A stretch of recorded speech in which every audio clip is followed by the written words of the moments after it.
We've got a gaming-themed show for you today, and we've been talking esports for the last 30 minutes. And we are joined now on Zoom by Henry Lawton, who is on the board for the New Zealand Esports Federation. Henry, welcome to the show.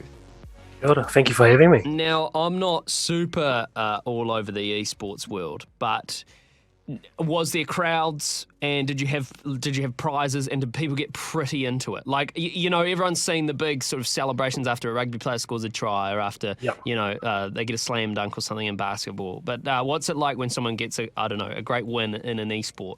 Yeah, it's the same atmosphere, right? Esports is very similar to our traditional sports. We're the same people. We all enjoy traditional sports as well. So you still get that same hype behind an amazing gameplay that's happening. So it was a pretty fun year then for you. Yeah, so we ran it like traditional sports. So the students would play each week in a set game. So Wednesday 5 p.m. they'd log in on their PCs, they'd join a lobby, they'd jump in their match, and at the same time we were broadcasting in the background as well. So you could jump on Twitch and actually see it. Cool. But there'd be 20 other matches happening at the same time. Just like if you're down at your local touch field. Except that last year it would have been probably one of the only sports you were able to play. We were the only sports running during COVID. We can officially say that.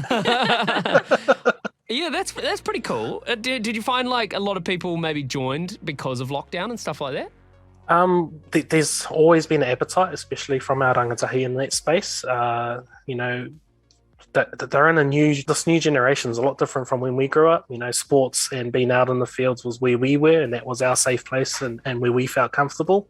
What we're finding is this younger generation is that the digital space is their safe place, and that's where they feel most comfortable. So they, it's like a moth to the flame.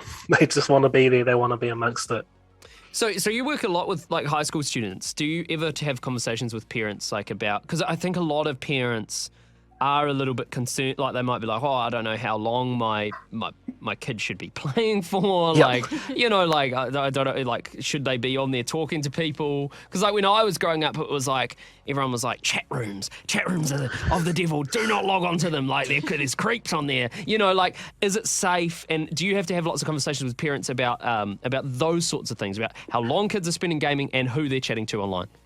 Yeah, so, the Ministry of Education has done a great job of getting that information out there around digital consumption, the amount of hours spent online, places that are safe. We have organizations like NetSafe that are really good with giving that information. Our conversations are more along the lines of, we get the questions, why would we be encouraging them to play more video games? That's the last thing we want them to be doing. And the beauty of, I guess, in this high school scene is that we're finally giving students an opportunity to play in something where they can be competitive, they can be recognized like a real sport by their peers, and they get that same interaction that you would get from any other sports team. So our conversations with parents are along the lines of, are you interested in them playing video games?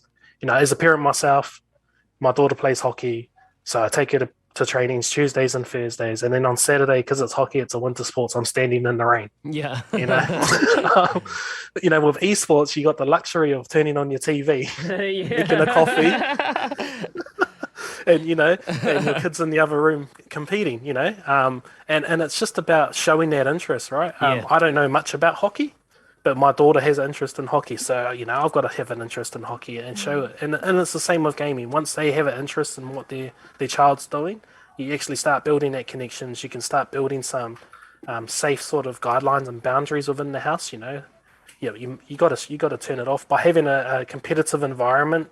Kids now have a reason to go to bed early because they want to be fresh for their game the next day. Yeah, totally. You can take your analogy even further by just simply saying, well, you wouldn't, your daughter's not going to be outside at like 8 o'clock still playing hockey, and you bring her dinner to her outdoors or something, and she's like eating it with one hand and still, flicking the ball with the other.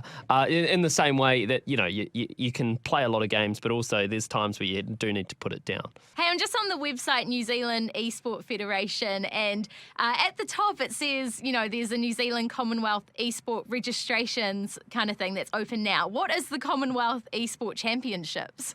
So we're really lucky that these opportunities are starting to present themselves, and the New Zealand Esports Federation have recently signed on as a member to the Global Esports Federation, who have worked in the partnership with Commonwealth Games. Wow. So this year will be esports will run alongside the Commonwealth Games, and it's a great first initiative. So this is an opportunity for Kiwis out there to sign up to esports and have a chance to represent your country on a national stage. That's cool. What games? What games are going to be played? So they will be playing games. I think it was Dota 2, which is a MOBA, Rocket League, and eFootball. Oh, wow. And eFootball is just the offspring of FIFA, so it's a competitor of FIFA. Yeah. Oh, cool. Oh, that's great. And Pat, you're just looking at the moment for like people who are really, really good who potentially could represent New Zealand. Well, the thing is, and I've always said this, is New Zealand's got some of the best class gamers in the world. We just don't have the opportunities, right? And so we've got these opportunities now, so it's like, jump on it. Even if you don't think you're going to make it that far, jump in there, have a go. There's no harm in trying. Hey, Henry, thanks so much for giving us some of your time this afternoon. Really appreciate it. It's been actually genuinely really inspiring talking to you. I think your insights into kids and your passion for the sport and to see kids doing well in it is really cool. It's really inspiring.